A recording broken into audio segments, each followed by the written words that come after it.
Oi, pessoal, bom dia. Tudo bem com vocês? É um prazer estar aqui novamente, dando continuidade à nossa virada empresarial. Essa semana, né, cheia de atividades voltadas ao micro e pequeno empresário. E a gente começa o dia bem, né? A gente começa o dia muito bem com o pessoal da empresa Merim Erim, que está aqui nos prestigiando, né?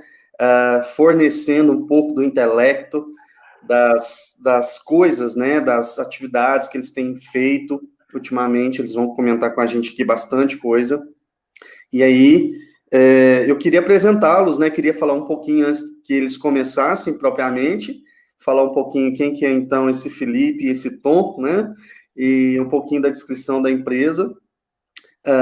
Eu sei que vocês já viram aí a chamada, o título da palestra é uma coisa bem legal. Então, eles vão falar um pouquinho sobre estratégia, falar um pouquinho mesmo sobre o que eles desenvolvem na empresa deles e, acima de tudo, fazer um apanhado geral de mercado, enfim, né? Uh, a Merim Erim, ela é uma empresa diferenciada, né? Ela vem somando técnicas de humanização e consciência nos negócios, com práticas e metodologias ágeis de gestão. A Merim Erim resolve problemas complexos com base na colaboração e propósito. Esse painel, então, ele vai mostrar como a sua empresa ela pode usar, né, o que tem para gerar destaque, lucro e engajamento interno e externo. A Merim tem como clientes, por exemplo, a Gripe Seguros, Jades Móveis, JCA Certificado Digital, Frute e muitas outras aqui no sul de Minas. Então, está tendo bastante destaque. O Felipe Barbosa, ele é publicitário, é especialista em vendas e gestão de projetos. O Tom de Paula é publicitário, especialista em marketing digital e conteúdo. Né?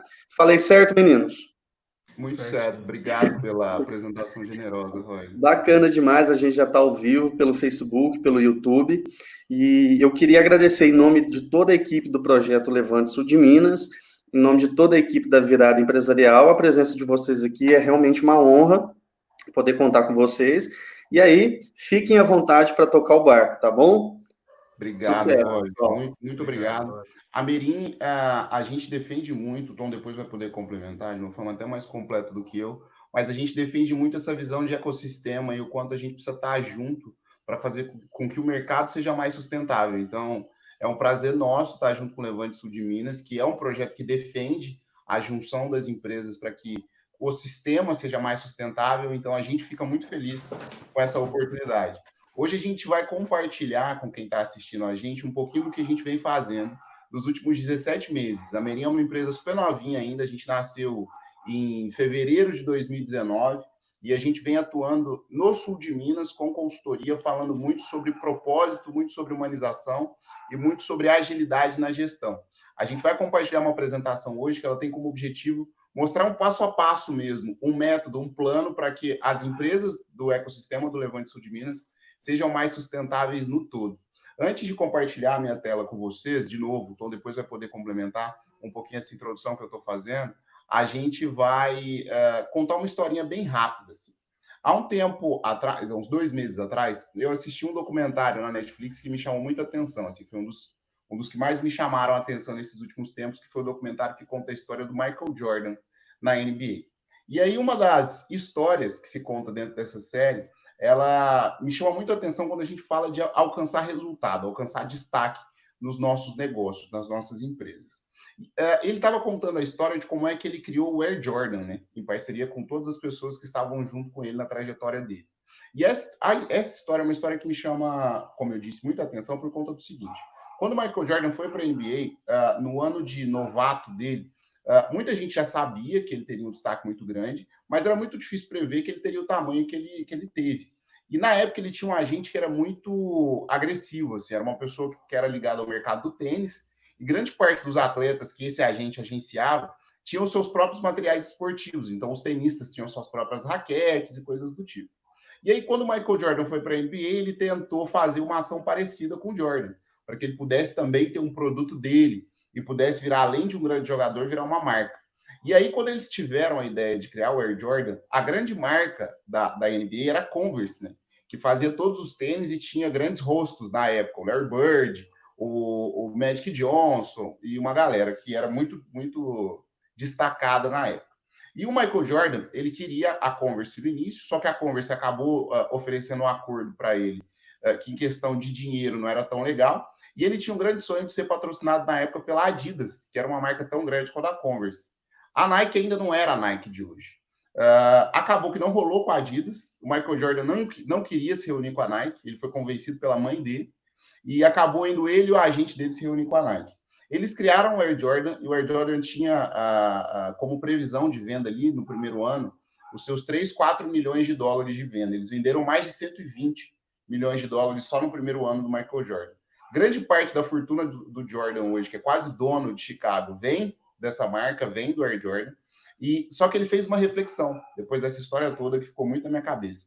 Ele falou o seguinte: tudo que eu alcancei fora da quadra, todos esses resultados que eu alcancei, eles foram um reflexo do que eu fazia como jogador. Tudo era consequência. E aí isso ficou na minha cabeça por conta do quê? Na maioria das vezes, nos nossos negócios, a gente está em busca da fórmula mágica, a gente está em busca do grande segredo, mas trabalhando todos os dias, eu venho aprendendo muito isso junto com o Tom também, que grande parte do que a gente faz está na jornada e não no destino. Então, o que a gente vai mostrar para as pessoas hoje nessa apresentação é como é que a gente foca no processo, como é que a gente foca no passo a passo, para que o resultado seja uma consequência, para que o lucro seja uma consequência. A gente vai já compartilhar a tela com vocês para que a gente possa falar um pouquinho sobre isso. Quer complementar, Tom? Não, tranquilo. Podemos seguir. Depois, na hora ao desenvolvimento do papo, eu vou trocando ideia também com o pessoal. Sensacional. Então, hoje, o que a gente vai mostrar para vocês é como é que a gente foca nesse processo, como é que a gente foca no passo a passo, para que o resultado, para que o lucro, o engajamento, a atração e fidelização de clientes seja uma consequência. Então, a gente vai mostrar para vocês hoje o método que a Merin usa para atrair os clientes que a gente atende e que a gente também aplica em clientes que têm problemas de venda, chamado ciclo de conversão humanizado, que é esse caminho para atingir destaque. Depois dessa apresentação, a gente vai mostrar para as pessoas aqui um passo a passo de como é que elas podem atingir 2 vezes mais destaque no mercado. Então, a gente vai contar, principalmente no meio da palestra, uma breve história de como é que a gente conseguiu o destaque que a gente conseguiu nesses últimos 17 meses. Mas o objetivo aqui não é fazer jabá da Merin, então vai ser uma palestra que vai ser um treinamento intensivo sobre como é que a gente atinge 2 vezes mais destaque no mercado. Feito esse combinado, acho que dá para a gente seguir agora sim com o conteúdo propriamente dito. A ideia, gente, é que a gente aprenda hoje sobre a evolução da nossa espécie. Então, a gente vai aprender muito sobre como é que a gente chegou até aqui. A gente vai entender aonde a gente está nesse momento e como é que a gente pode tirar proveito de um momento complexo e difícil para a humanidade como um todo. Tentar entender como é que a gente sai melhor disso tudo. A gente vai falar de origens e de diversidade. Vamos falar também de como é que o Super Mario pode ensinar a gente a ter destaque. E, por último, a gente vai entregar para vocês o passo a passo. Então, vai ser um bate-papo bem rapidinho para a gente passar por cada um desses 5 pontos. Primeira coisa que a gente precisa entender, gente. Eu li um livro há um tempo de um autor que virou hype agora. Ele está super em alta, está atingindo um destaque muito grande. E ele está ensinando muita gente sobre o que está acontecendo nesse momento e sobre o que pode vir daqui a um tempo também. Ele chama Yuval Noah Harari, um professor super relevante, e ele escreveu um livro que virou best-seller, que se chama Sapiens. E aí, no Sapiens, ele conta um pouquinho a história de como é que nós, Homo sapiens, superamos todas as outras espécies de humanos e até de outros animais, e chegamos nesse momento como o animal dominante nesse planeta em que a gente vive. E aí o Yuval defende que foram 2 coisas que nos trouxeram até aqui de maneira sustentável. A primeira coisa que trouxe a gente até aqui, que fez a gente ter sucesso, foi a capacidade que a gente tem de criar realidades imaginadas. O ser humano é o único animal que conseguiu criar coisas que fizessem sentido para juntar pessoas. Realidades imaginadas são todas aquelas coisas que a gente cria para que outras pessoas se juntem. Então, os países são uma realidade imaginada, faz com que a gente se agrupe como povo. Vou tentar ser bem pouco polêmico. Me dá um outro exemplo de realidade imaginada, Tom. Pouco polêmica? Política, pode ser. A política é uma outra realidade imaginada, o futebol é uma outra realidade imaginada. São coisas que a gente vai criando ao longo da nossa vida, que vão fazendo com que a gente se junte como grupo. E a segunda coisa que trouxe a gente até aqui foi a capacidade que a gente tem de trabalhar conjuntamente. No Sapiens, o Yuval defende que tudo que faz o ser humano se juntar tende a deixar o ser humano mais forte. Só que o que acontece, gente? Por mais que essas duas coisinhas fizessem com que a gente chegasse até aqui de uma maneira sustentável, a gente veio criando, com essas realidades imaginadas, uma ilusão da separação. O que isso quer dizer? A gente está a todo momento pensando como bairro, pensando como cidade, pensando como país e pensando pouco como planeta. E essa lógica faz com que a gente, nesse momento, tenha uma sociedade que é construída em cima de valores que não se sustentam. Porque enquanto a gente se pensar como separados de outras coisas, como a natureza, por exemplo, a gente nunca vai ter sustentabilidade, porque a gente sempre vai estar pensando que as coisas estão no mundo para nos servir, e não a gente servir ao mundo para que todo mundo ganhe junto. O que a gente precisa pensar nesse momento é, o que trouxe a gente até aqui foi essa capacidade que a gente tem de se juntar. Mas isso também criou para a gente uma ilusão da separação. E aí o Murilo Gun, que é uma grande referência, não só da comédia, mas da criatividade como um todo, ele diz o seguinte: a Terra olhada de fora, ela é só um organismo. E nós, dentro desse organismo, somos as células desse organismo.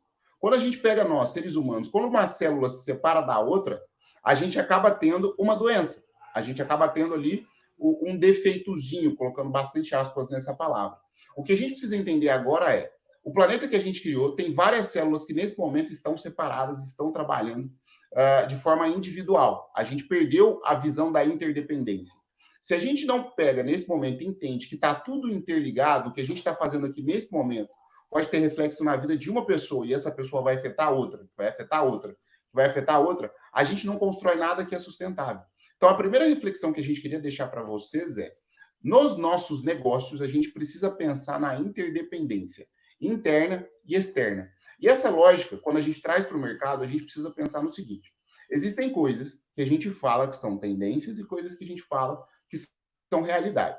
Nesse momento, existem várias coisas que estão sendo faladas que são tendências, como inteligência artificial, robótica, enfim, um monte de coisa que a gente sabe que nos nossos negócios a gente não vai realizar nesse momento. Só que existem várias outras coisas que estão sendo faladas nesse momento que são realidade, que a gente precisa entender como é que elas afetam o nosso negócio exatamente para a visão da interdependência fazer sentido.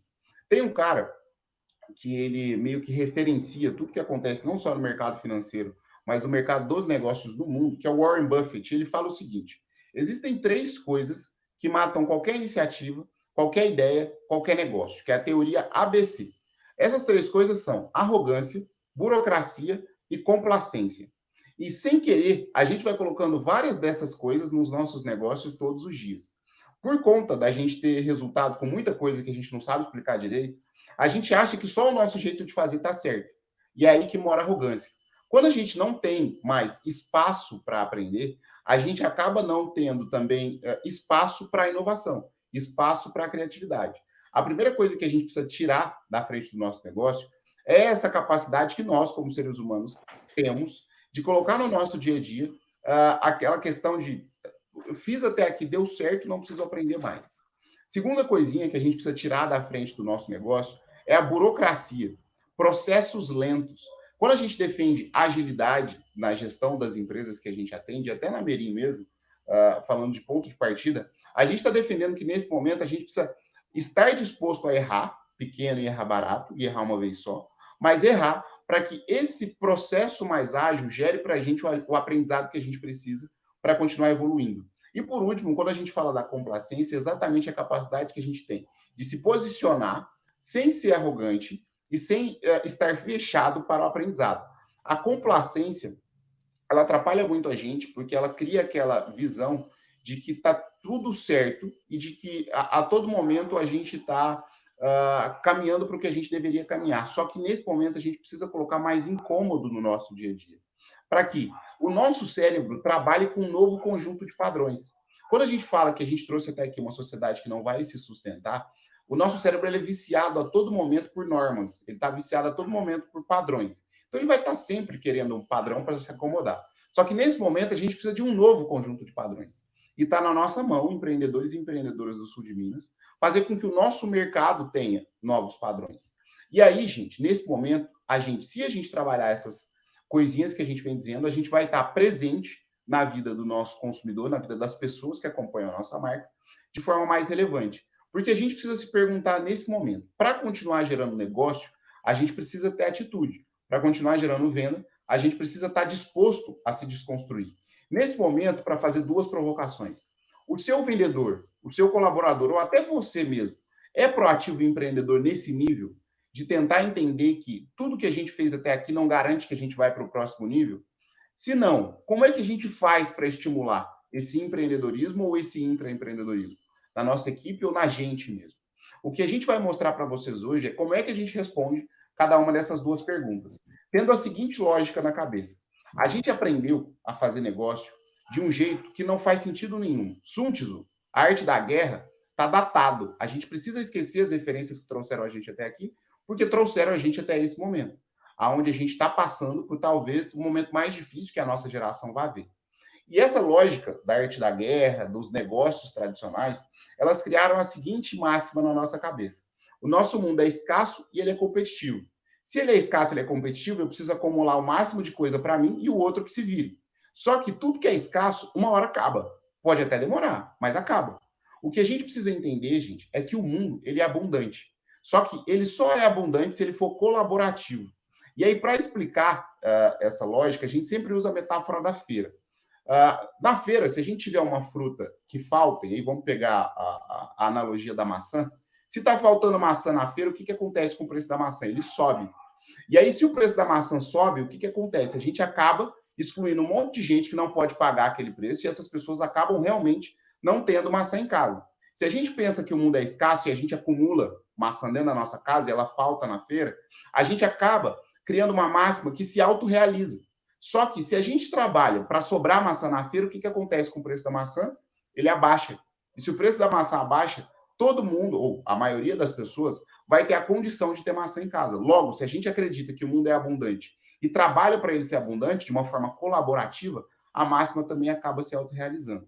E o que a gente pensa dentro da metodologia que a gente montou na Merim nesse momento, gente, é que a gente precisa pensar os nossos negócios como abundantes, para que a gente seja mais colaborativo, para que essa colaboração gere mais inovação e gere mais criatividade. E foi dentro dessa lógica que a gente criou a Merim, certo, Tom? Isso mesmo, mano.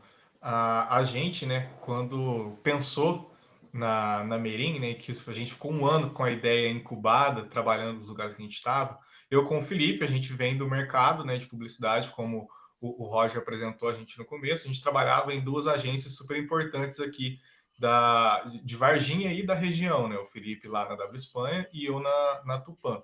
A gente estava em cargo, né, de liderança dentro das agências, só que a gente sentia um pouquinho de incômodo em relação ao modelo de negócio, agência de publicidade.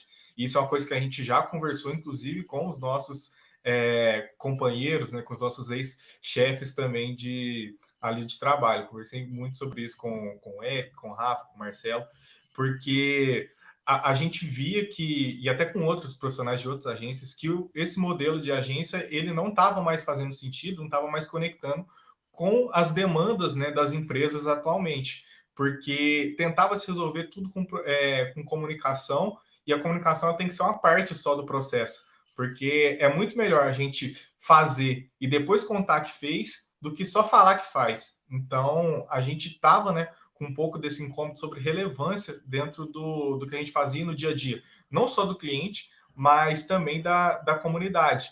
E a gente queria fazer algo que realmente pudesse mudar um pouco o dia a dia das pessoas. E aí, estudando, né, um pouco sobre várias referências, a gente chegou, né, até um movimento que tem aí tem mais de 10 anos, pouco mais de 10 anos no mundo inteiro, mas aqui no Brasil ele chegou em 2013, mais ou menos, mas muito focado na capital, que é o movimento do capitalismo consciente. O capitalismo consciente, ele surgiu de um estudo acadêmico na Universidade de Bentley, que um professor nos Estados Unidos lá, o Raj Sisodia, ele quis entender por que algumas empresas não investiam massivamente em marketing tradicional, em propaganda mesmo, e elas conseguiam ter um resultado de faturamento, né, que é o quanto de dinheiro que levanta, tão legal quanto ou muito superior aos seus concorrentes. Ele queria entender o que tinha por trás daquilo.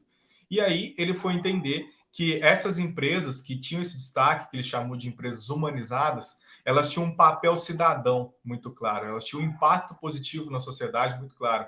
Então, elas não pensavam, né, só em ganhar dinheiro, elas pensavam em fazer bem para o mundo. E aí ele começou a comparar, né, o resultado no curto, no médio e no longo prazo das 500 maiores empresas na Bolsa dos Estados Unidos, que é a S&P aí, a Standard & Poor's, né, primeira linha aí.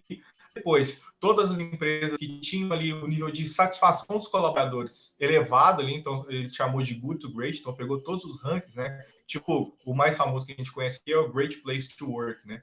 Que tem várias empresas aí que expõem muito, que são ótimas empresas para se trabalhar e tal.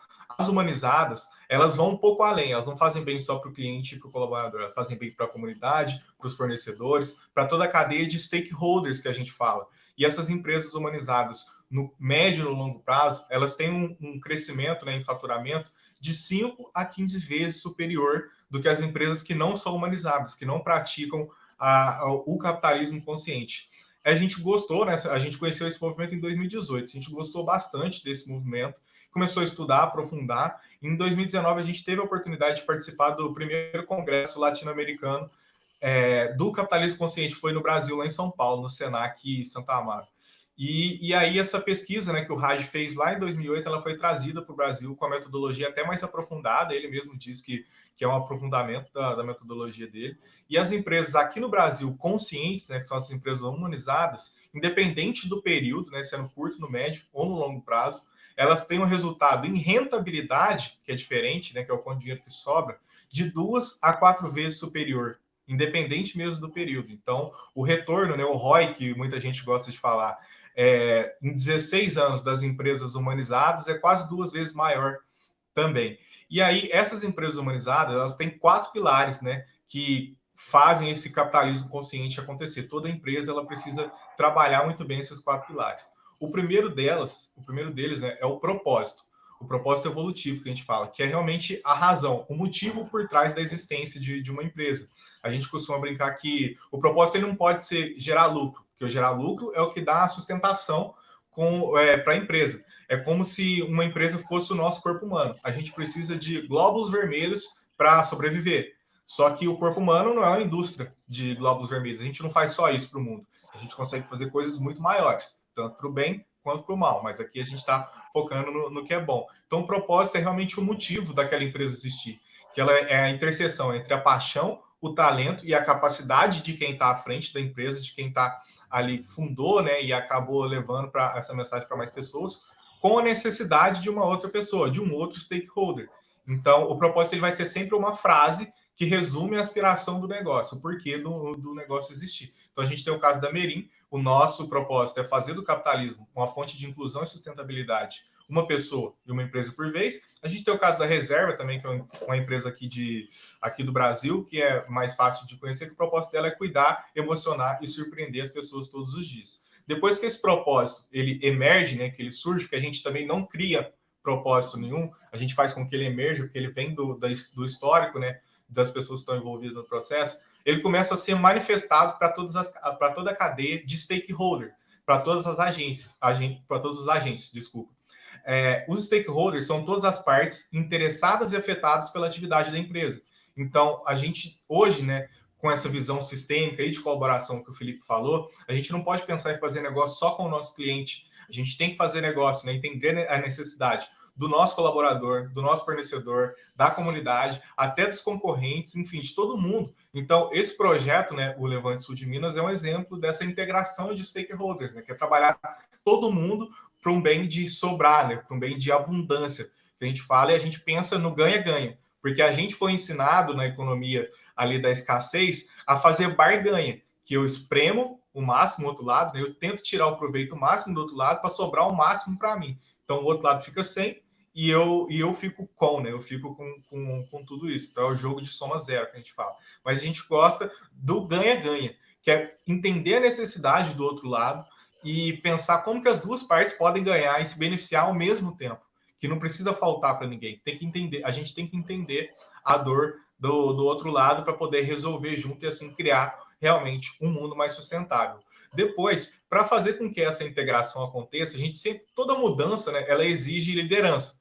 Então, o terceiro pilar do capitalismo consciente é a liderança servidora, que os líderes, né, da empresa, e aqui a gente não está falando só no sentido de hierarquia, é hierarquia também, mas liderança para a gente tem a ver com comportamento, tem a ver com a capacidade da pessoa de mover as outras junto com elas. Então, esse líder, se ele tem essa capacidade, ele tem que ser servo do propósito do negócio e não do próprio ego.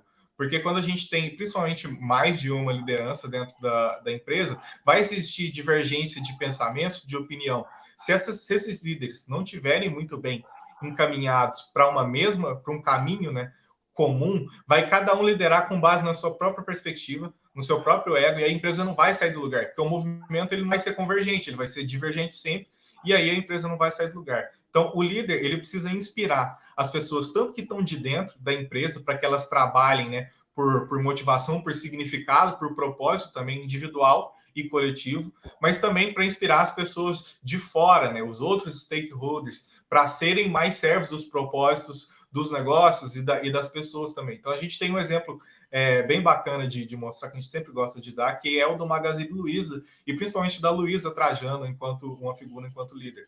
Ela, hoje, né, principalmente depois dessa pandemia, está mostrando que essa liderança servidora que ela sempre praticou, né, que ela pensava muito nas pessoas, hoje está dando um resultado que vem, o lucro vem na consequência. Então, o Magazine Luiza é uma empresa que está crescendo nesse momento, e eles ainda participam do movimento, por exemplo, o movimento Não Demita, né, que pede para não demitir os colaboradores, tem o auxílio que eles estão dando para o pequeno e médio varejista, transformando, abrindo a plataforma deles, enfim, fazendo várias coisas que mostram que é sim possível, né? É sim possível fazer negócio com impacto positivo.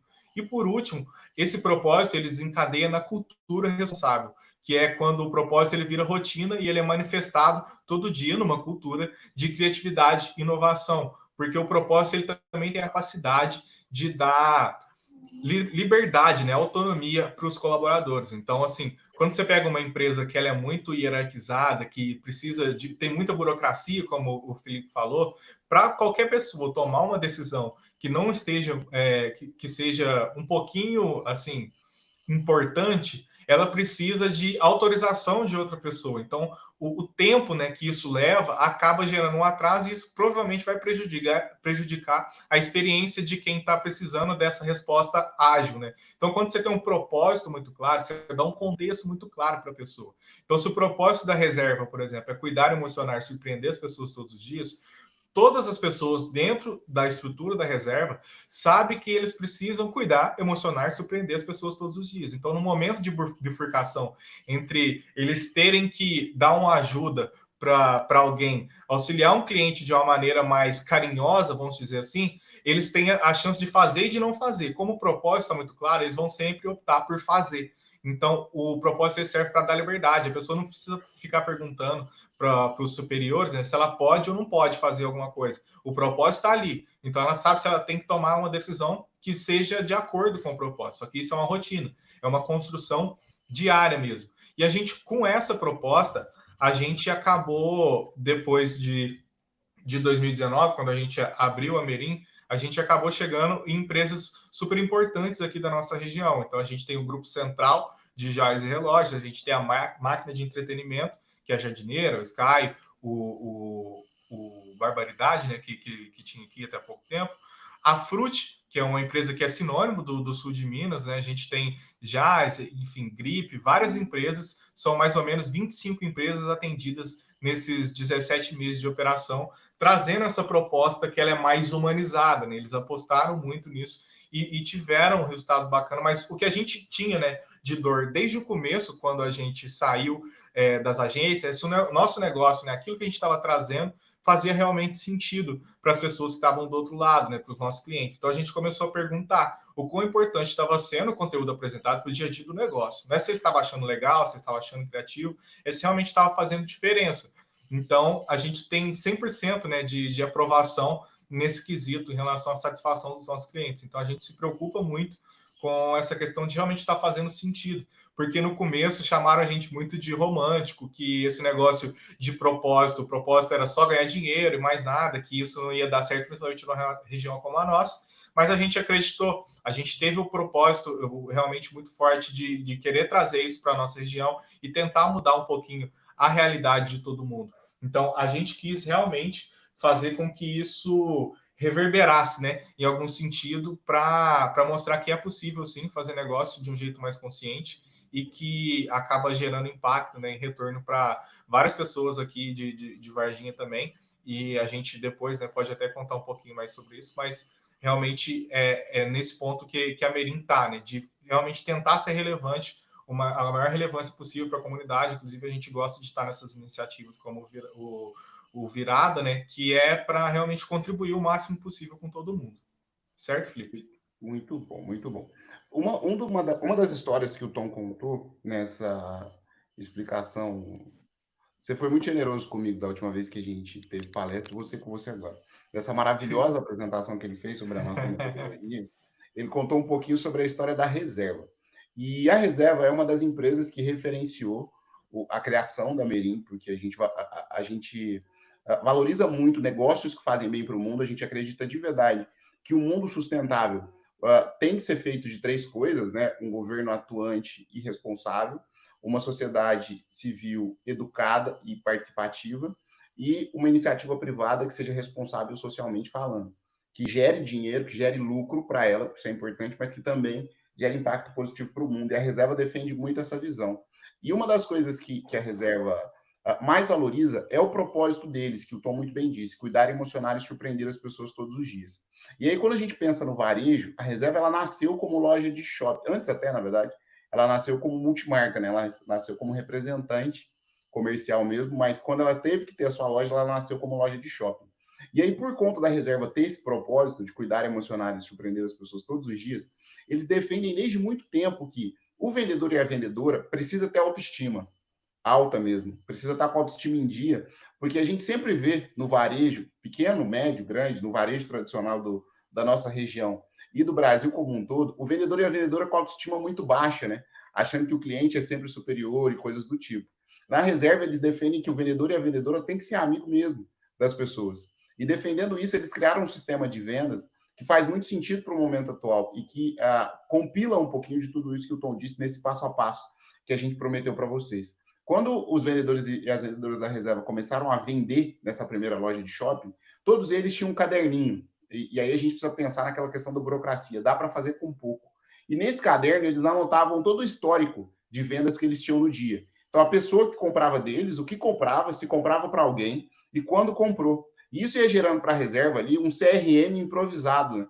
Um software de gestão de relacionamento improvisado. E aí isso ia gerando histórico também. E grande parte do tempo do vendedor e da vendedora gasto no varejo é ocioso. Então, o que a Reserva começou a entender? Eles poderiam entrar em contato com essas pessoas por telefone, por mensagem em rede social, para que esse relacionamento pudesse ser nutrido, para que eles pudessem gerar também recorrência de compra. E nesse momento, agora, até antes da pandemia começar, 70% da venda da Reserva era ainda venda física, era ainda venda no shopping. Só que desses 70%, 30% a Reserva ia buscar na casa do cliente, com mala na rua, porque ligava e oferecia os produtos no telefone. Então, o que a gente defende quando a gente vai para as empresas que a gente atende é que, para fazer sentido nesse novo mundo, a proatividade ela não pode ser só palavra da moda. Ela tem que ser a capacidade que a gente tem de gerar agilidade com base em humanização dentro do nosso sistema de gestão. E esse novo jeito de vender, que a gente diz, ele é baseado em três coisas. Essa capacidade que a gente tem de colocar práticas, de persuasão e de encantamento no nosso dia a dia, a capacidade que a gente tem de pensar no propósito, no porquê, como grande motivador dessas ações que a gente tem na nossa rotina, e a capacidade de entender o básico de marketing digital. Porque é dentro dessa junção que vai estar esse novo jeito de vender, esse novo jeito de gerar negócio nas nossas empresas. Quando a gente fala de cliente no centro, a gente precisa entender que o termo cliente, ele vem do negócio do consumidor, né? O nosso cliente, ele é cliente só quando ele tem dinheiro para comprar. Mas o que a gente precisa entender é que por trás do nosso cliente, existe um ser humano. E esse ser humano precisa ter o seguinte ciclo em volta dele. A nossa liderança, a liderança do negócio, ela precisa estar focada nesse cliente, de verdade. para que a gente entenda esse cliente, mas agora a gente está brincando até que não adianta mais saber o que o cliente compra, a gente precisa saber o nome do cachorro dele, se tem cachorro, se não tem. A gente precisa entender o que esse cliente consome para que a gente possa competir pela atenção dele, não mais pelo bolso. Porque se a gente entender de verdade esse cliente, a gente consegue desenhar experiências que fazem sentido para essa pessoa. Para que a partir daí a gente empodere a linha de frente e aí sim a gente consiga falar de métricas nesse momento que importam. Não dá mais para a gente medir lucro, para a gente medir volume de venda. Como eu disse lá no início, contando a história do Michael Jordan. Isso tudo é muito importante, é o que faz o negócio continuar sustentável e continuar gerando impacto. Só que isso é consequência, a gente precisa medir satisfação desse cliente. A gente precisa medir se ele está indicando a gente ou não. Vocês viram ali, um dos clientes que a gente atende é o RKZ Arquitetura, liderado pela Rancine Kese. E a gente costuma brincar que a Rancine é a maior evangelizadora, a maior vendedora da Merim nesses últimos 17 meses. Porque além dela ser cliente, ela trouxe outras 4 empresas para serem atendidas pela gente. Então, a gente precisa entender se o nosso cliente está indicando o nosso negócio hoje. Para que, por último, a gente fale sobre o feedback que retroalimenta esse ciclo. Porque depois que a gente tem esse ciclo muito bem estruturado, esse cliente ele vira a mídia que o nosso negócio precisa. E aí, para fazer sentido para ele, gente, a gente está caminhando para o fim, o que a gente precisa entender? A lógica do Super Mario é a seguinte: existe o Mario e existem as coisas que ele vai pegando ao longo do caminho. Por exemplo, a florzinha que faz ele soltar fogo. É muito mais fácil para o Mario resgatar a princesa soltando fogo do que sem soltar fogo. Nessa metáfora, o seu cliente é o Mario. O seu produto ou serviço é a florzinha. Existe o que o seu cliente consegue fazer depois que ele compra o seu produto ou serviço. Qual que é a maior dificuldade da maioria das empresas? Elas focam no produto ou serviço. É mais barato, é mais legal, é mais vermelhinho ou azulzinho. Propaganda de banco é sempre assim. Mas o que a gente precisa entender é, mais importante do que o nosso produto ou nosso serviço, é a transformação que o nosso produto ou serviço gera. O que a gente precisa entender nesse momento é que o nosso cliente não está atrás da furadeira, ele está atrás do quadro da parede. A transformação que o nosso negócio gera é muito mais importante. E aqui, para a gente finalizar, como eu estava dizendo, a gente precisa entender o seguinte: a gente aprendeu a fazer negócio, a faculdade de publicidade, que eu e o Tom fizemos juntos até, ela ensina para a gente a pirâmide de Maslow, que fala da pirâmide das necessidades humanas. Só que qual que é o problema que o Maslow não percebeu? Ele criou uma pirâmide que era baseada no eu, no indivíduo. E aí a gente ficou muito egoísta, porque a gente acha que a gente só precisa suprir e se preocupar com as nossas necessidades. A gente gosta de uma outra abordagem, que é a pirâmide de Barrett. E aí eu vou deixar o Tom finalizar nessa analogia, nessa metáfora, porque ele vai finalizar com a pirâmide de Barrett e contar para vocês como é que a gente deixa para vocês aqui o caminho, o passo a passo para que o negócio de vocês tenha 2 vezes mais destaque no mercado. Beleza, Tom? Beleza, exatamente. Então, primeiro, né, antes até da gente falar um pouquinho de Bert, só para relembrar que talvez algumas pessoas ainda não conheçam a pirâmide de Maslow, né? Mas ela foi que realmente referenciou toda a construção de mercado desde desde o século passado, assim, vamos dizer. Então, a pirâmide de Maslow ela começa nas necessidades básicas, né, fisiológica, que depois evolui para a segurança, a afiliação, autoestima e autorrealização. Então, o topo da pirâmide é quando a pessoa se sente muito bem realizada, que ela consegue comprar a casa dos sonhos, enfim, que ela consegue satisfazer só os próprios desejos delas. Então, tudo hoje que a gente vê, né, a maioria das coisas que a gente vê, um negócio ele está encaixado num tipo de nível dessa pirâmide aí. Então, tem o fisiológico, enfim, para quem vende coisa relacionada à saúde, higiene, comida e assim vai. Só que existe um novo autor que fez uma releitura dessa pirâmide, que é o Richard Barrett, que ele fala sobre os 7 níveis de consciência, né? Porque no primeiro momento, quando o indivíduo ele tá, né, o indivíduo ou uma empresa, ele está nesse estágio de sobrevivência, ele evolui para a fase de relacionamento, ele tem sim a fase de autoestima, mas depois ele tem uma transformação, porque a gente não pode parar em se sentir bem, a gente tem que fazer bem para o mundo, é uma missão que a gente, né, acredita muito. Então, depois disso, existe a coesão interna, e aí você começa a fazer a diferença e depois você vai para o estágio de servidão. Então, o que a gente gosta de fazer é tentar levar as empresas para esse nível realmente de servidão, de cumprir esse propósito, de fazer com que esse propósito seja manifestado no dia a dia das empresas. Então, o que a gente tenta fazer enquanto Merim é realmente fazer com que essa virada de chave aí, que está no quarto nível, que é a transformação, ela aconteça nos negócios da nossa região e a gente possa crescer enquanto sociedade mesmo, enquanto organização coletiva. E aí, como que a gente, né, pode fazer para fazer acontecer realmente, né, depois disso tudo, desses conteúdos que a gente mostrou para vocês?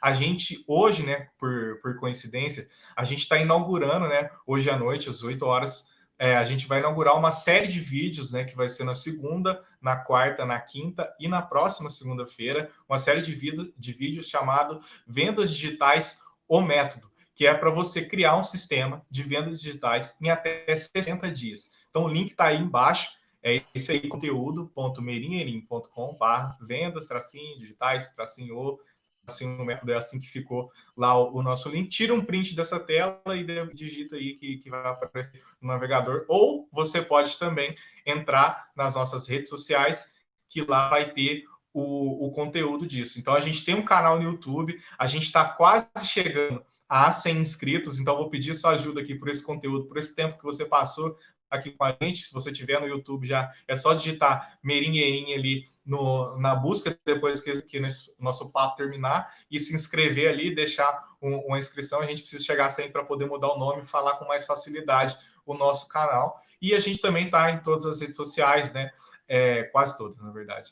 O que a gente é bem ativo assim, é o Instagram, então é Merinherim CC, no Facebook é a mesma coisa, e no LinkedIn também tem a gente tem lá, então é /company/Merinherim. Mas é isso, gente. Esse é o conteúdo que a gente queria trazer para vocês aqui hoje. Muito obrigado pela oportunidade, Roger, a Ana, que também está aí nos bastidores aí. O que a gente queria trazer realmente hoje era um conteúdo que pudesse gerar transformação para vocês, um pouquinho que seja, mas porque é muito mais legal a gente contar, né, esse tipo de coisa, trazer um conteúdo que vai realmente ajudar no dia a dia do que ficar falando só propriamente do que a Merim faz. Se vocês tiverem interesse, vocês podem aí depois consumir mais conteúdo nosso. A gente posta conteúdo semanalmente aí, conteúdos longos, né, mas todo dia tem um pouquinho de conteúdo sendo postado aí nas redes sociais da Merim também. Gente, perfeito, perfeito. Eu estou curtindo aqui, né? Assim que vocês começaram a falar, eu já engatei aqui a linha de pensamento, e é realmente uma mudança de estrutura, né? Daquilo que a gente já conhece em termos de empresas, de relação cliente-empresa, empresa-empresa, e eu acho que isso vem muito a calhar nesse momento, né? Onde que a gente precisa de novas perspectivas de negócio, novos conceitos, novas ideias também. E aí vocês trazem uma coisa dessa, eu achei brilhante, fantástico, assim, estou sofrendo aqui para falar, mas eu já conheci um pouco do trabalho, mas a gente fica encantado quando a gente vê uma outra perspectiva, né? A gente foge daquele meio que a gente está acostumado e vem para um meio mais amplo, um meio diferenciado. Pessoal, sem me delongar muito, então parabéns para vocês, tá? Eu achei fantástico. A gente tem algumas questões aqui que eu queria comentar com vocês, que o pessoal colocou, e a Edilene Silva, ela pergunta aqui, ó, como as empresas de pequeno porte podem trazer e praticar o capitalismo consciente e se tornarem, né, os seus negócios mais humanizados. Então, ela foca aí nas pequenas empresas. Legal.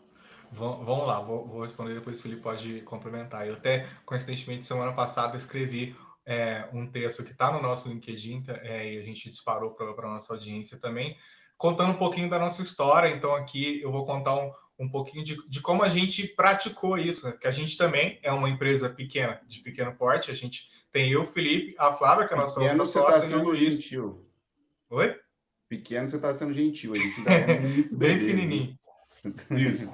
Mas a gente é essa empresa de pequeno porte, mas o que a gente fez? Primeira coisa, Edilene, a gente foi entender o que a gente acreditava, no que a gente acreditava e no que a gente era bom, que a gente podia contribuir para todo mundo, né? Então, a gente sempre acreditou, né, individualmente também, e por ser mais próximo, que a educação, ela pode transformar a vida das pessoas. Então, a gente vem de origens, né, parecidas, então a gente entendeu que a educação é realmente transformadora. E a gente queria fazer com que isso pudesse ser realidade para outras pessoas. Então, dentro do movimento capitalismo consciente, existe um tipo de empresa que pratica um modelo que é o modelo 1 para 1, que é para cada venda que você faz, você doa alguma coisa. Pode ser o mesmo produto que você vende, mas pode ser outra coisa. A gente adaptou um pouquinho esse modelo para a nossa realidade.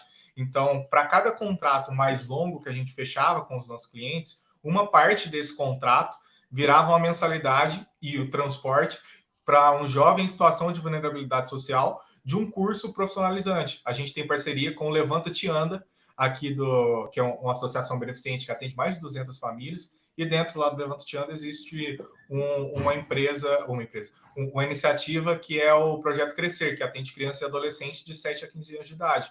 Então, a gente teve o ICC, né, aquela escola que é bem famosa aqui em Varginha, na região de curso profissionalizante, e a gente custeou né, em 2019, a profissionalização de 4 jovens, que é a Yasmin, o Vinícius, a Natasha e o David. Esses 4 meninos, eles tiveram os cursos, né, pago pela mensalidade, né, que os clientes acabavam dando para a gente no contrato que eles tinham, e a gente custeava o transporte também. Só que isso não foi uma ação, a gente não tem vergonha de falar isso, porque não foi uma ação cara, a gente não gastou muito.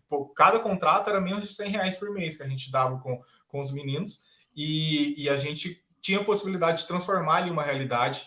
Então, a gente fez isso pensando como que a gente pode fazer isso de acordo com aquilo que a gente imagina, que a gente gosta, que a gente acha que é necessário, mas procurou parceiro também, intermediário, para não ficar na nossa responsabilidade. A gente fazia intermediação, a gente integrava esses stakeholders, né, com a coisa que a gente falou, e aí a gente conseguiu chegar no projeto Ubuntu, né, que é esse projeto de profissionalização. Esse ano ele está passando por mudanças para adaptar para essa realidade que é um pouquinho diferente, mas tem uma coisa também, Dylan, que estava ali nos dados, as pequenas, né, micro e pequenas empresas são mais ou menos 99,1% das empresas registradas no nosso país. E a gente acha que essa coisa de impacto positivo é coisa de empresa grande, de empresa maior que tem essa capacidade. Só que as micro e pequenas empresas, elas são responsáveis por 50% da geração de novos empregos. Então, só aí já tem um impacto. Então, pode ficar tranquilo que um negócio pequeno, ele já tem um impacto ali meio que intrínseco. Só que, se a gente for pensar para o outro lado, se a gente tem aí 99% de empresas que são pequenas e médias, pequenas e micro, e que acham que não podem ter um impacto, só tem 1% de empresa tentando causar impacto positivo no nosso país, né? Então, a gente precisa que esses negócios pequenos e micro negócios pensem um pouco mais em como integrar essa comunidade. Então, pense realmente no que você pode ajudar. Pode ser com presença, pode ser com tempo, não precisa ser só com dinheiro. Pode ser com presença, com transformação, com conselho, com várias coisas que você acredita, né, de acordo com a sua vivência mesmo, e transformar isso em alguma coisa que pode ajudar outras pessoas. Seja ensinar a fazer o que você faz, seja, enfim, qualquer tipo de ajuda que não precisa ser necessariamente com dinheiro, pode ser com doação, pode ser com tempo, enfim, com várias coisas que realmente podem ajudar. Mas é isso, eu acho que o caminho para pequena e para microempresa, né, empresa de pequeno porte, assim como a gente, é entender a necessidade do outro lado e entender como que a gente pode ajudar, mesmo que com pouco. Mas pouco é melhor que nada, e de pouquinho em pouquinho, a transformação que a gente pode ter gerado para esses 4 meninos, depois eles vão gerar essa transformação para outras pessoas, né? Pelo menos para a família que eles estão, por exemplo, e aí a gente já consegue ter um mundo mais sustentável a partir daí. É muito legal isso que o Tom disse, desculpa, eu só vou complementar bem rapidinho, porque, como ele muito bem disse, o custo, se a gente pode colocar, tipo, eu não gosto dessa palavra custo, mas se a gente pode colocar isso dentro do custo da Merim, era um custo quase que de marketing, era um investimento quase que de marketing, porque ele entrava bem pouquinho do contrato que o cliente pagava pelo nosso trabalho, como o Tom muito bem disse. O custo que a gente tinha por curso era tipo, menor do que R$100, e cada cliente era responsável por um aluno. A gente só não teve mais alunos exatamente por conta da gente ter abraçado um projeto no Levanta Te Anda, que tinha poucos jovens com a idade que a gente queria atender para esses cursos profissionalizantes. Então, assim, grande parte dos contratos que a gente fechava, obviamente, as pessoas elas confiavam muito no que a gente estava apresentando, aquilo ali poderia dar um resultado muito legal para elas, mas tinha um lance também de, tipo assim, eu tenho aqui a possibilidade de ter uma consultoria ou uma agência de publicidade que vai fazer bem para mim, que vai fazer bem para o mundo. Se eu tiver que escolher uma das duas, eu vou escolher qual? Então, assim, tem a lógica também de que as pessoas, elas... Eu estou meio pessimista nesse momento com as pessoas, mas eu sou sempre a favor daquela lógica de que a gente é uma obra em construção. E a gente se conecta com pessoas que fazem o bem e que querem fazer o bem. Então, tipo assim, quando a gente vê isso no olho de uma outra pessoa, a gente quer também fazer parte daquilo. Então, grande parte dos clientes que contrataram a Merin nesses últimos 17 meses é porque acreditavam na metodologia, mas também porque queriam fazer parte desse movimento de evangelizar um lado mais consciente dos nossos negócios. Tem um outro exemplo bem rapidinho de um cliente nosso, que é uma imobiliária. Eu não vou falar o nome porque eu não pedi autorização. Mas o que a gente fez com eles no ano passado? Foi um projeto lindo. Assim. Eles estavam lançando um desses... Como é que chama? Quando tem um monte de lote junto? Residenciais. Um desses residenciais de alto padrão aqui em Varginha. E aí eles estavam lançando junto com um monte de outras imobiliárias, né? Que é o que acontece quando tem esse tipo de lançamento. O que a gente fez com eles? Eles fizeram uma parceria com a Câmara dos Vereadores e também com o Levanta Te Anda, e uma parte das vendas dos lotes dessa imobiliária ia para a construção de uma horta hidropônica no Levanta Te Anda, que alimentaria mais de 180 famílias. É um projeto que eles ainda estão tentando estudar como é que eles estruturam. E uma outra parte ia para a causa animal. Eles distribuíram na cidade comedouros e bebedouros para animais abandonados. Então, assim, se você tiver que comprar um lote, seja ele de alto padrão ou não, mas de uma imobiliária que faz o bem para o mundo e uma outra que só quer vender o lote, você vai comprar de qual? Então, assim, a gente precisa entender que, nesse momento, grande parte disso vai estar no investimento de marketing. As pessoas elas vão te escolher por a sua empresa ser mais consciente mesmo.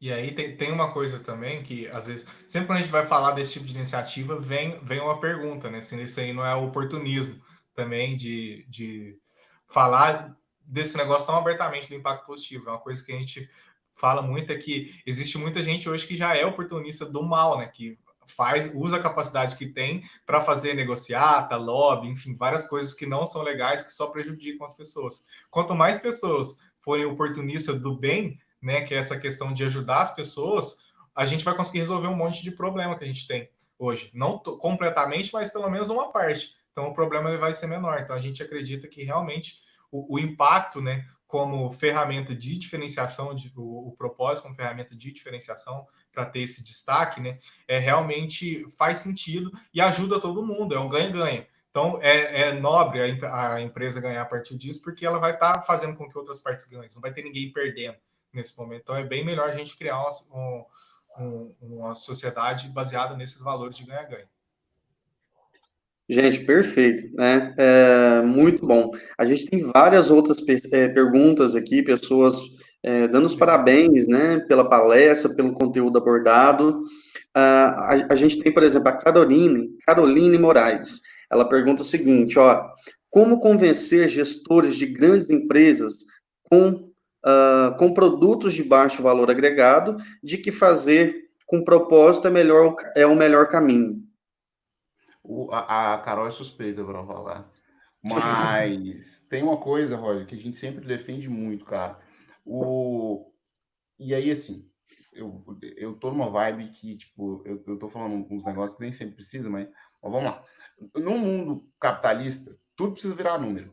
Então, tipo assim, se você não prova que aquilo ali vai te dar um retorno financeiro sobre, né, em moeda, aquilo ali não faz muito sentido.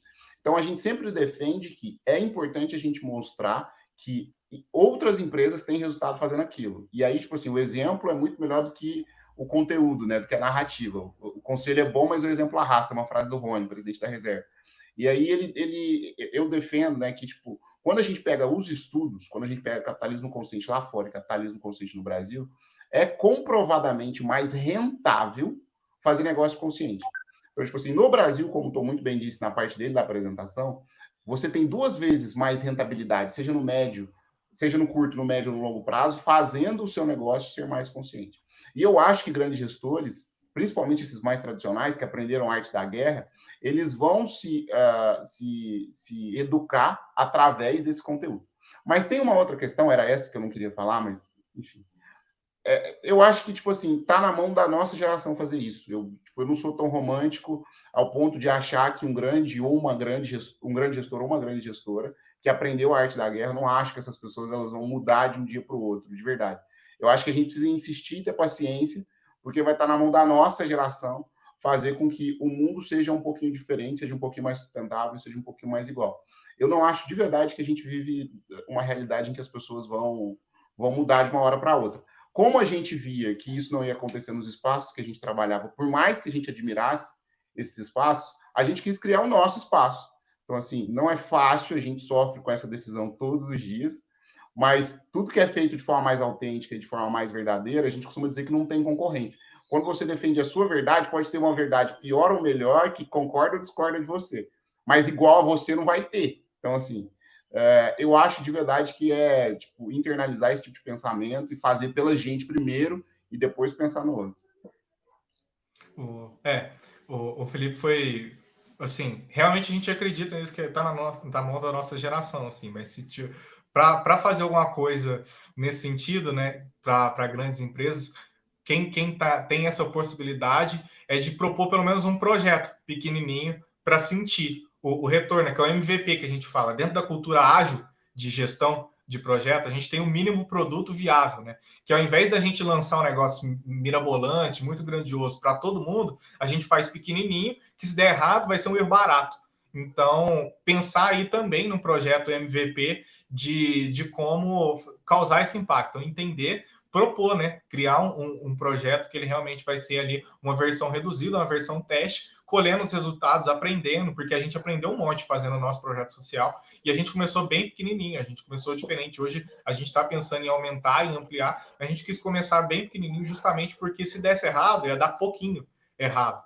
Então, eu acho que para grandes empresas, tentar trazer essa cultura mais ágil de experimentação também é difícil, porque tem a questão da hierarquia, mas tem que brigar um pouco no sentido positivo de tentar realmente propor e falar, ó, pode dar resultado, né? E acreditar e infelizmente, né, colocar o nosso na mira mesmo, na reta, falando, vamos bancar esse negócio, porque se der errado, enfim, vai aprender e você vai ter uma coisa. O aprendizado ele vai acontecer independente do acerto ou do erro, mas é realmente ter a coragem, né, quase a loucura de propor e de se arriscar para isso.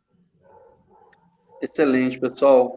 Nós temos várias participações aqui já. O vereador Éder, da TNT, diz o seguinte, pergunta, na verdade, né? Como trazer isso para o setor público? Essa é uma ótima pergunta. Essa é uma maravilhosa pergunta. Ele é parceiro de um amigo meu, que é o Léo, da agência lá, As Ideias. Agora boa. Não, essa é uma ótima pergunta. O Éder, cara, você sabe que esse ano, vou contar uma história bem rapidinho. A gente fez uma palestra na Associação Comercial aqui de Varginha, e um dos vereadores, eu não vou me lembrar o nome agora, de uma pena não lembrar. Você lembra? O Celso. O Celso, vereador Celso. É Celso o quê? Ávila. Celso delegado Celso. Ele parou a gente no final da apresentação e fez uma pergunta muito parecida com outras palavras. O que a gente defende o cerne do capitalismo consciente, como de novo o Tom muito bem disse, 4 pilares, né? Você tem um propósito evolutivo, você tem um porquê, uma causa muito clara. Então, primeira coisa, eu acho que para levar isso para o setor público é importante ter bandeira, porque eu acho que muitas vezes a gente faz política sem saber muito bem no que a gente acredita. Então, eu acho que a primeira coisa o que eu defendo, o que eu acredito. Então, tem uma bandeira muito clara, propósito. Segunda coisa é entender que o setor público, ele é a ponta, ele é o começo da cadeia. Ele precisa fazer com que a iniciativa privada funcione e gere emprego, ele precisa fazer com que a sociedade civil faça parte daquela construção política junto com ele. Então, eu acho que a segunda coisa é mostrar que política não é palavrão, porque virou, né? Então, tipo, tentar entender. Primeiro bandeira, depois política não é palavrão. Terceira coisa é liderar pelo exemplo, cara. Então, tipo, acho que o melhor jeito de você influenciar alguém é sendo essa pessoa que você procura. E aí tá a liderança servidora. E aí tentar montar processos internos que façam com que a sua estrutura seja mais ágil e que ela gere mais participação, que aí está relacionado completamente à cultura e à agilidade que a gente tanto defende. Eu acho que para levar isso para a iniciativa pública, é a gente entender que dá para fazer com agilidade, com propósito, com impacto, independentemente do setor. Mas é importante a gente entender que, eu acho que aí é um processo talvez também um pouquinho mais complexo, mas é entender que, tipo, cara, política é relação humana. A gente está fazendo uma relação política aqui. Existe a política partidária e existe a política que nasceu para fazer com que a sociedade converse. Eu acho que a partir do momento que a gente entender que política não é palavrão, a gente vai levar ela mais a sério e nesse momento até, tipo assim, vai ter pessoas que também vão levar a política mais a sério como a gente. Como a gente leva como brincadeira, como a gente leva como um ato, um rito, um hábito que a gente tem que ter de 4 em 4 anos, a gente tem a bagunça que a gente tem. Mas se a gente leva ela como uma coisa mais séria um pouquinho, eu acho que fica mais relevante para todo mundo mesmo. Show de bola, pessoal. Bom, infelizmente mesmo, nosso tempo está acabando, né? Eu queria ouvir mais, e eu tenho certeza que a gente vai ter mais oportunidade de ouvi-los em outros momentos, com certeza, né? Fica então o convite para o pessoal para conhecer um pouquinho mais sobre o trabalho de vocês. E nós aqui do projeto Levante Sul de Minas, o pessoal da organização da Virada Empresarial, a gente agradece demais a presença de vocês, de coração, né? Trazendo esse conteúdo muito relevante para a gente. Não deu tempo de passar todos os comentários e todas as perguntas, então peço desculpa ao pessoal que a gente tem um tempo limitado, né? A gente acabou de atingir o tempo e nós nos propomos aqui a fazer uma outra parte dessa nossa conversa que eu achei muito interessante, né? E convidar o pessoal, vocês também aí, para estar acompanhando o restante da nossa programação. Hoje a gente tem programação agora às 10, depois às 11, e aí o dia inteiro, né, é só entrar no site e conferir as nossas programações. São palestras como essas, né, conteúdos relevantes como esses, que vão estar presentes durante toda a nossa programação. E convidar vocês também para a rodada de negócios de networking, né, no último dia, no dia amanhã, a partir das 19 horas, é só entrar lá, o pessoal conhecer um pouquinho mais da Merim Erim, né, e a gente proporcionar essa situação aí para a nossa região. Lembrando também que a gente tem a campanha de arrecadação de alimentos, então, para saber mais como doar, é só entrar aí no site também, está passando aqui na tela o telefone de contato para quem quiser fazer uma doação direta, para a gente conversar um pouquinho melhor a respeito disso. Gente, muito obrigado, de coração mesmo, o pessoal adorou, nós tivemos muitas participações aqui, esse vídeo vai ficar disponível depois para as pessoas também acessar e ter esse conteúdo, né? Então, em nome de toda a equipe do projeto Levante Sul de Minas e da organização da Virada Empresarial, fica aqui o nosso muito obrigado. Obrigado a gente, Roger, foi um prazer. A gente agradece. E aqui, se alguma pessoa aí que ficou com a pergunta não respondida por conta desse tempo, se quiser mandar para a gente lá no direct do nosso Instagram, no Facebook, no LinkedIn, a gente está aberto realmente a poder responder isso, mesmo aqui depois de ter acabado o nosso momento. Mas a gente agradece demais o convite, a oportunidade, Roger, de estar aqui, e a gente espera ter contribuído. Mas é isso, se você ficou com uma dúvida e quer ainda trocar uma ideia com a gente, pode chamar a gente no Instagram, no Facebook, enfim, a gente está sempre aberto aí a trocar essa ideia. E se tiver a dúvida que não foi respondida, pode mandar para a gente. Perfeito, gente. Muito obrigado mesmo. Um bom dia para vocês e continuem com a gente aí na virada, hein? Um abraço. Valeu, até mais. Tchau, tchau.